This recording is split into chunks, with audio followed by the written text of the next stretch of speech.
Mættir hérna á heimaðallleikja í Varsjá, hér mætti landsliði Úkraínu á morgun, svona, byrjum á því, þetta ágætis völlur. Virkilega flottur og snýstilegur, bara frábær völlur hérna, það eru tveir hérna stór glæsilega völlur hérna í Varsjá sem maður öfundar á en það eru heldur góðir margir völlur hér í Pólandi. Ferðardagur í gær, svona, hvernig gekk hann fyrir sig hjá landsliðinu? Mér finnst það bara að ganga ljómandi vel, kannski aðeins lengra flugum byggust við en allt í lagi með það og menn hérna komnir svona í klukkan aðeins svona betri hvað sofa og annað hjá mönnum en allir ferskir og bara gott ferðalag. Skerir einhverja þreyti í hópnum eða eitthvað slíkt? Nei, ég gerir það ekki. Alltaf tímamismunum sem kemur og koma frá Bakú og annað og svona mismunum hvernig menn taka á því en mér svona heyrist í dag að menn hafi sofið vel og flesti bara mjög sprækir.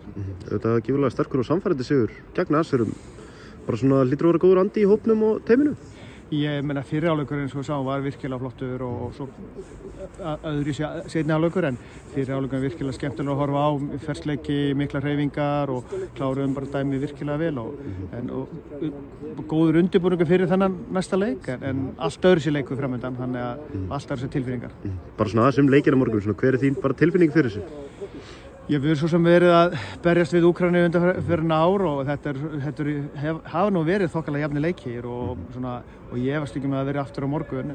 Þetta snýst svolítið að því hvernig menn koma inn í leikinn, svona stemningin og hvernig svona menn eru ekki ofstressaðir og allt það en ég held að við náum að byrja leikinn eins og kannski byrjum í Azerbaijan og jafnvel svona þá leiki sem við spilum undanfarið, þá held ég við um góða möguleika en við erum að spila við gríðarlega sterkt lið og lið sem með góða leikmenn. Auðvitað jafntefli dugar spilar það stórt hlutverk? Svona í heildina alltaf eftir hvernig leikur þróast er alltaf gott að hafa það í bakhöndinni. Það er aldrei hægt að tryggja það áður en leikur hafinn og sérstaklega á útivelli en eins og ég segi það er alltaf gott að hafa það í bakhöndinni ef leikur þróast en við þurfum alltaf bara að horfa kannski á hvað við erum góður í og halda boltanum en líka við þurfum að verjast á réttu augnablikki held ég. Þetta er svolítið svoleiðis leikur. Lokaspurning, hvernig bara spáir þessu?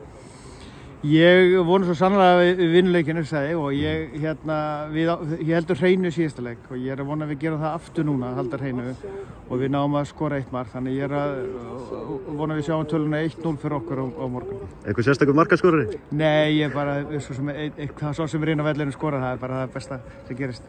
Takk hérlega.